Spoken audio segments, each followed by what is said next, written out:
Gusto niyo ba pakita ko paano ako pumasok sa school? Bibigyan ko ng part 2, tapos bibidyohan ako mamaya ng mami ko pagsundo sa akin mamaya sa school. Part 2 na lang guys, mamaya na. Pero hindi pa ako magbababoy. Ito mami ko. Kita nyo guys. Kita ka mami?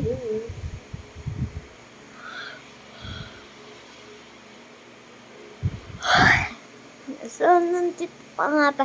Mami, mag-ibay tayo. Jeep lang. Sasakay ko sa car ni mama yung ano mo. Yung bag. Kasi di mo na natin siya dadalhin. Small bag? Big bag.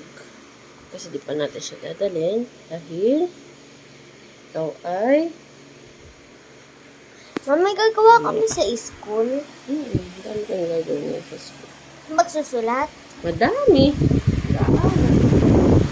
Okay. Sunduin na lang kayo ni Mami. So, like for part 2. Bye-bye. See you later.